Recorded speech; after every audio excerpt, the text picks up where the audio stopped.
So here's a question nobody asks. What do you do when one of your oldest friends is Toomas Hendrik Ilves, the former president of Estonia, the European Union nation? I'll tell you what you do. You call him. A lot. My name's Andy Valver. I'm a comedian, American-born, now living in Europe because, well, if you could, wouldn't you? I grew up in the US, hearing stories from my parents about a country that didn't exist. At least not on any map you could buy because the Soviets had wiped it out. I only had one buddy who understood, Toomas. His parents were also Estonian, also refugees, and Toomas and I grew up sharing the same traditions, same weird Estonian Saturday school, and same conviction that America and Europe were family. And for most of our lives, they were. The alliance held until it didn't. Right now, the relationship that defined the free world for 80 years is coming apart, and Europe is scrambling to figure out who it is and what comes next. Toomas and I talk about this stuff, and it seems selfish to keep these conversations to myself. So here it is, the Continental Rift, with former Estonian President Toomas Hendrik Ilves and me, Andy Valver. Serious politics, questionable hosts. Hey, Toomas, how are you? Great. After many days of solid rain up here in the north, it's occasionally sunny. Is that a green jacket or is that mold? I can't tell. I think, oh yeah.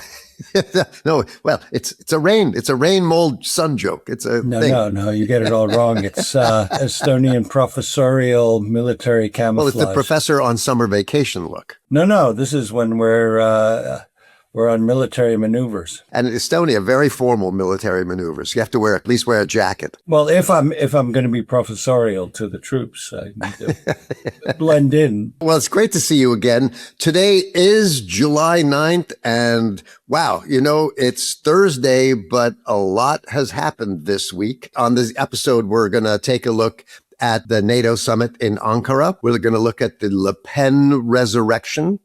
Then we'll do a little thing about the farce that is Nigel Farage. And then we'll do a little last call on the World Cup. Let's get started. I was watching the Ankara summit. I know you were. You get the feeling that it's kind of like the NATO summit was like a family meeting, right? And it was kind of like, you know what? We're not going to put dad in a home, but we're going to take the car keys away from him. Well, it's actually kind of the opposite of a family meeting because all the yelling and screaming seemed to be done outside the meeting, and inside, from what I read, it's everything was fairly rational and calm. Did NATO survive? Yes, this is the whole message is NATO still exists. The U.S. still is a member of NATO. I mean, this was the big fear going into it as late as a day before.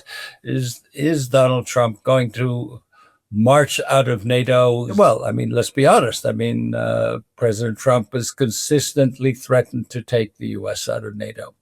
Right. And it has also been why everyone has been boosting their defense expenditure. And it went to the point of Secretary General Rutte doing all kinds of show and tell demonstrations showing here, look how much the Europeans are doing. The Estonians and Lithuanians had a little PR move where they got put little lapel pins on saying we're members of the 5% club, which is the only two members, which does not include the United States, that have gone up to 5% of GDP for defense expenditure, which has been the U.S. demand, which, of course, the U.S. is not doing either. But for a small country like Estonia, that's a big chunk. Well, it's a big chunk always, but I mean, what it means, in terms of life here is that, lots of roads that don't get upgraded and I mean, all kinds of infrastructure stuff that we are not doing because, for obvious reasons. I should also say, Estonia and the other countries, at least the ones that are called frontline states, are not raising their defense expenditure just because Donald Trump says you have to do it. We're doing it because we have a completely unpredictable and rather brutal neighbor right on the other side of our border. And that's why Finland, Estonia, Latvia, Lithuania, Poland, the countries that directly abut Russia, have all dramatically increased their expenditures. So do healthcare or do social services take a hit in Estonia because of the amount of money that's going to defense? It's mainly other stuff, infrastructure. Cutting social expenditures is politically always too difficult. I mean, on the other hand, that's the argument made by countries that don't raise their defense expenditure, saying, oh, no, we can't cut social welfare. Well, you don't have to cut social welfare. You have to cut other things. So who gets credit for what would be, I guess, a successful NATO summit? I would say that everyone wants to claim the credit, certainly Donald Trump and certainly Mark Rutte. I would probably say that the big countries that didn't object to the kinds of statements that Donald Trump made outside the summit, for example. Which is where we were going to go next. Well, I mean, when he... let's slide the Islamic Republic of Japan. Oh, why? That's such a good one. Come on. Well, I mean, I think the Pacific Command... I'm sure this comes as some news to Japan. Since what the President of the United States says publicly or in private becomes policy, I can imagine that the U.S. Navy and the Pacific Command hearing those words and, oh no, we have to go bomb Japan again?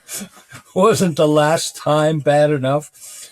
However, Trump returned to Greenland, which was actually the cause of the biggest sort of major rift. I can't believe that raised its head again. Denmark needs to basically put Greenland up on Airbnb and just say these dates are not available. Well, I mean, the thing is the U.S. has can do basically anything it wants there. It just doesn't own it. Because treaty-wise, they're allowed to do that, right? Yes.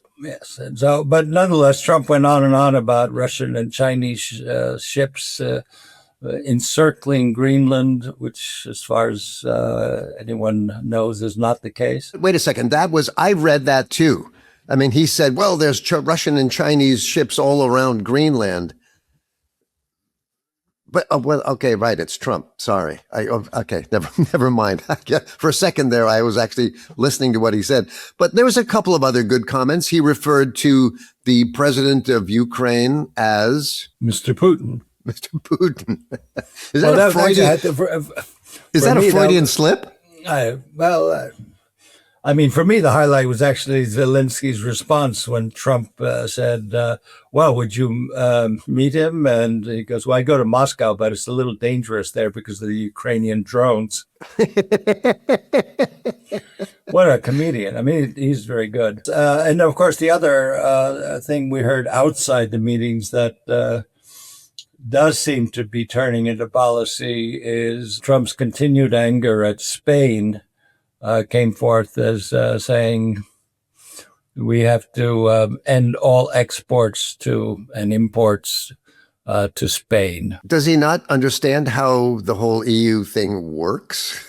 Well, by now it should be clear he does not understand the concept of the European Union, where, in fact, when it comes to trade, one thing, it is done completely as the EU. Well, right. We've been through this before in earlier segments. So, I mean, he does not get that, but he did apparently, from news reports, actually direct Besant, the Treasury Secretary, to figure out how to punish Spain. So what Trump says is policy? Is that how it works? Well, whatever U.S. president says becomes policy. I mean, it at least in the past. Nonetheless, it worked. It worked. And we do have now a good communique, which will set policy until the next meeting. Let me ask you very quickly, the communique. Now, this is written by aides, right? This is written by the people backstage. I mean, they hammer out the statement. And then there are points of contention and then those are then decided in the meetings with the heads of state and government. It worked out. I mean, we have a couple of good things for Kyiv, at least. So one thing that did come out of it is Trump did say to Ukraine, we're going to let you build your own Patriot missiles. So the U.S. has now become IKEA. They can come and pick up the boxes and then assemble them in Kyiv. But apparently, Trump didn't tell the people who make the Patriot missiles. First of all, I'm sure that the people who make the various components are quite happy because they will be paid for. So, I mean, more opportunities to make money. So that's not an issue. The question is really the bureaucracy of getting them the license. Patriot missiles take years to build. So if they get the right to do this now, it may be 2-3 years before they actually see the first missile. On top of which, the question is, would they be made in Ukraine itself, which is under constant bombardment, or it will be some kind of deal where it would be made in, say, Germany or Poland? All of these things have to be worked out. We'll see, but that is a good step forward, especially because right now, as we've seen with the in the past week, is that Ukraine is getting hammered by missiles right now, and which the Russians they are directing them towards civilian areas, apartment houses, and doing double taps, meaning that after they hit an apartment building with lots of people in it, shortly thereafter another missile will attack, having given enough time for the emergency services, the first responders to arrive. Right. So that tactic has been used before, though, hasn't it? Yeah, well, it's a favorite of the Russians. It was used extensively also against rebels in Syria. There were cities that were in the hands of the rebels. They would bomb it, and then they would wait a few minutes, and then the first responders would come, and then they'd hit them. The problem with Ukraine has been that there are no more interceptors, no more Patriots. They've used them up. The U.S. doesn't have any backup either anymore, apparently. So that's where we are with that. Another thing that came out of the NATO summit in Ankara was that Trump promised F-35 jets to Erdogan. There was a long-term policy of the U.S. to not allow Turkey to buy F-35s after they had gone and bought a Russian S-400 anti-missile system. So the U.S. was so annoyed and angry that a NATO member would buy Russian missiles that they said, well, forget the F-35s. Now, Turkey has a win-win. They got to get the Russian anti-missile system, and they get the U.S. F-35s. Rutte announced tens of billions of dollars in deals. I mean, if you're running a booth at the NATO summit, you know, your order book is doing well. Yes, but even there, I mean, there's this ongoing problem that we will undoubtedly address again. But see, as a result of the U.S. demanding that the Europeans spend more, which they are doing, they rightly say, well, we'll spend more, but it doesn't mean that we're just necessarily going to buy American kit. Well, for example, on AWACS type airplanes that do electronic surveillance, Saab, a Swedish company, got a great contract out of that.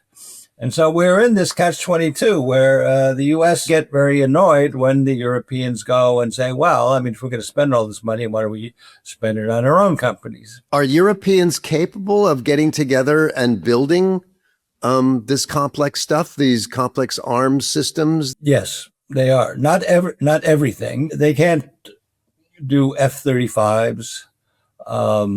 They can't do Patriot missiles. But on the other hand, in the case of the surveillance planes, they're just as good from Sweden, and they're more up to date. But we do have a major upswing in, of course, defense contracts right now on both sides of the Atlantic. But in general, I would say that there is this this tension which has been going on for decades and decades, where the Americans say spend more money on the assumption that the Europeans will spend that money only on American stuff.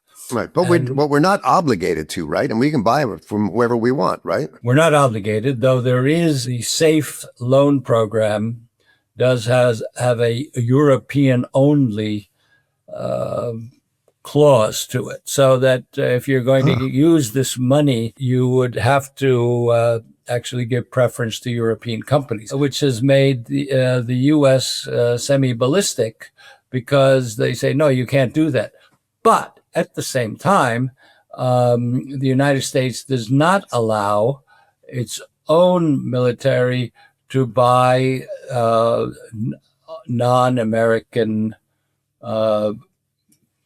weapons. So there's a little. So you can't actually go out and buy yourself a Beretta if you're a Marine. They would say no. That's or a Walter PPK. No, but you can go to Turkey and you can be given a pistol. Yeah, we need it. I'm glad you brought that up. And just to wrap up the whole Ankara thing, apparently at the end of the conference, President Erdogan of Turkey presented all of the participants with an engraved pistol with bullets. And apparently Prime Minister Keir Starmer, despite this being his last ever NATO summit, had to leave his behind because it would be illegal for him to import a pistol.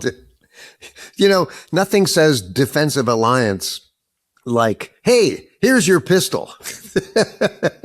Knock him dead. So moving on, the big other story is, of course, the resurrection of Marine Le Pen, who a court has now they upheld the conviction on embezzlement of EU funds, but they're not sending her to prison, but they are making her wear an ankle bracelet. So she'll be the first presidential candidate to actually campaign with an ankle bracelet. Also, just for accuracy, she has appealed, so she doesn't have to actually wear it right now. But I think it is safe to say that next year's Paris Fashion Week, the ankle bracelet will be a de rigueur accessory. Well, you can think of it as an award. I mean, ankle is cheville, if I correct my pronunciation.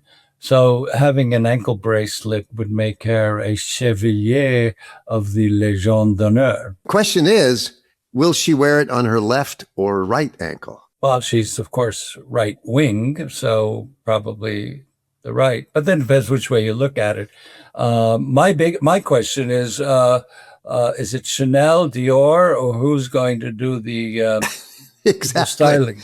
Who's going to do the design? I'm going to go with Gaultier, only because he's a little on the kinkier side. He did all those really weird bodices for Madonna. Okay, well, maybe we'll see. Let's go in a little bit into the whole Marine Le Pen, because, it seems now sort of correct for right-wing conservative candidates that they need at least a conviction to campaign and run for office. So, Donald Trump has a conviction on sexual assault. Marine has one for embezzling. So, little badge of honor. I've got a record. I got a rap sheet. Well, it's certainly being used by the various populist parties to show that, well, see, we're being persecuted.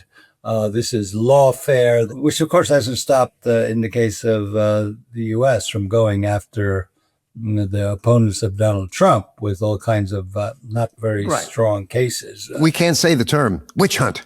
Right. But in the case of France, the reason why all of this is such big news is that we are going into a presidential election next year where basically the middle doesn't exist anymore. The leading candidate on the right is Marine Le Pen. It seems like Le Pen will run for president, and she will make Bardella the prime minister. On the left, we have a communist, Mélenchon, who is also very popular. The problem is in between. The kids love him. Yeah, for some reason. And Le Pen wants to lower the retirement age to 62. Which if you look at it from a sort of fiscal point of view, I mean, France cannot sustain. We can't afford it. And I think Mélenchon is more or less on the same line. But the problem is there's very little in between, or at least the center has collapsed, both the center right and the center left.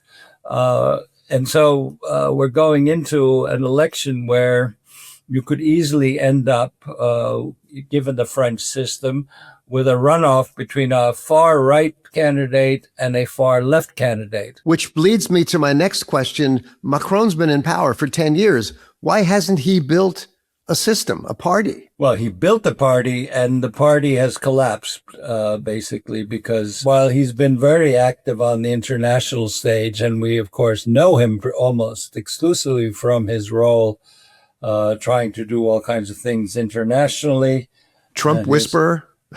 Well, now, just his high-flown rhetoric, which French presidents have been known for. Everything begins with l'Europe, l'Europe. Anyway, but he's not that popular. In fact, he's not quite unpopular at home, and his party has done absolutely miserably in the parliamentary elections. I know. I live here. Believe me, I watch this stuff on a regular basis. You know, I mean, I remember I was having lunch with the prime minister's assistant, and I said, you guys need to get on Twitter more. You guys need to really work the social media, because I don't see much of you. They're doing a little bit more, but because that's where certainly where all the kids live these days is on social media. Look, on a bigger picture, I think Europe is basically doing okay right now. I mean, I think all the heads of state are sort of on the same page. Europe is popular among people. People like the concept of Europe. People think Europe is doing well. But we talked earlier about how there's a lot of little nasty stuff going on the local level with all the little right-wing parties that could screw up this sort of cohesiveness. Do you want to expound on that? Well, the hope has been that, which we saw in the case of Meloni, that a far-right party coming to power softens its positions and becomes much more pro-European. I think we talked about this last week, where suddenly Giorgia Meloni, who was considered a sort of fierce anti-European Union, has come out talking about the need to make Europe stronger. Bardella in France also seemed to have been softening things a bit, but now, well, that's all up in the air because Marine Le Pen is a little more extreme, wants to pull France out of NATO. And then we have, of course, AfD in Germany, which is going through its own problems, where turns out one of their leading party members turns out to be a Chechen who changed his name so he would sound German. Doesn't look really good for the party. And as we saw, I guess a week ago, the German defense minister wants to prevent members of AfD in the German parliament from looking at confidential materials because he thinks that they are spies. Lovely.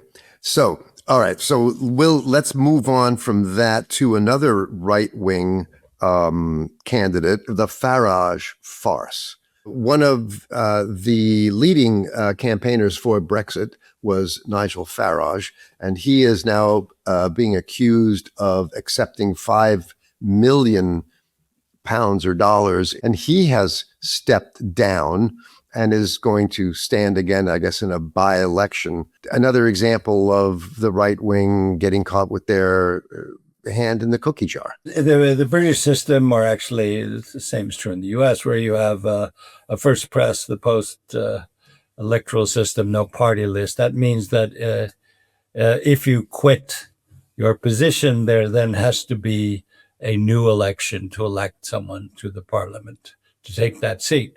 What Farage has done is, in a fit of something, I don't know, claiming this is the people versus the establishment. The Marine Le Pen argument. Having been accused of not declared certain things he's gotten from a convicted fraudster, he has quit. and then he will run again, to quote, I'm quoting him, stick two fingers up to the entire establishment. That was a nice quote. Now, the response of the other parties, the Labour, Tories, Greens, Liberals, have all said, we're not going to put up a candidate. Why? Well, to show that this is really a farce. But to make it really a farce, there was a candidate in the last elections in the UK named Count Binface. Count Binface, we don't know who he is, or probably do somewhere, but anyway, he's a guy who wears a garbage can, to use the American term, or a bin on his head, and he's going to run for the seat as well. I love the Brits. It's like Monty Python in politics. It will be Nigel Farage with the sole candidate against him being Count Binface. Now, the thing is that if the Tories and the Labour and the Greens and the Lib Dems all vote for Count Binface, Farage will lose. And the British Parliament and the British Parliament will have a person wearing a garbage can on his head. All right. So there are some stories that we did before in previous episodes, and they are evolving, and we just wanted to update folks on them. One is that the European Parliament's alumina ban vote. Do you want to touch on that? Well, I mean, we talked already 2 times about alumina being produced in Ireland and sent to Russia to make aluminum, and this has caused an uproar. Now, there was a vote in the European Parliament on a resolution, which is not legally binding, but nonetheless, it gives you a sense of the Parliament. 460 to 136, the European Parliament demanded a ban on alumina exports to Russia. But right now, aluminum exports are banned, but the precursor to aluminum, which is alumina, or I say the precursor to aluminium, to use the British, Irish, generally European pronunciation, it shows that people are fairly annoyed with what is going on. The last item on the list would be that Hungary's state broadcaster went dark the other day when they pulled the plug on it. There was a blank picture and they just had a quote on there. This quote was, "Public service media cannot lie. We apologize for doing this for many years nonetheless." And that is what's being broadcast. Well, I have to first of all bring in a kind of a distinction. I think it's kind of muddied by the statement. What Hungary had was a state television. A public television is one in which there is no state control. It can be supported by money from the state. So what they shut down was not public broadcasting. They shut down the state broadcaster. But the background to that is that throughout the years, but especially leading up to the election, the state broadcasting company in Hungary was basically mass producing propaganda, slander, lies about the TISA party and Magyar and so forth. I'm surprised it took them this long to shut it down. I mean, President Trump went into office and shut down Radio Free Europe and Voice of America and Radio Liberty like the first week. Well, he ordered it. It's still ongoing. But in the case of Hungary, you also do not have an executive president who could just say, do that. It's a parliamentary democracy. Things take time to change. It's all within his first 100 days in power. So he just got around to it. I think there were more pressing matters. Okay. And finally, the Continental Rift has reached the football pitch. For anybody that's not a big World Cup fan, what happened was that a US player was given a red card which means that he doesn't get to play in the next game. President Trump, who... You get it for doing something special. Well, yeah, it's especially egregious. Foul. Yeah, absolutely. You did something wrong. And President Trump, who says, well, you know, I'm a really good judge of this, and I'm a really good character, and I know what I'm talking about, called the head of FIFA and asked him to review the scene, the situation, and FIFA reinstated the player, and which allowed him to play in the match of US versus Belgium. And of course, Belgium trounced the US 4-1. Wait, jumping ahead. I mean, this caused a big brouhaha. First, the Belgians protested because it really takes a lot to override an especially egregious foul. President Donald Trump has not been known to be an avid football/soccer fan, but he decided that this was not at all a real foul. Infantino, the head of FIFA, who had previously given President Trump the FIFA Peace Prize, took a day, obliged, and reinstated the player. Now, the thinking was Belgium, I mean, come on, a little country, the US, big.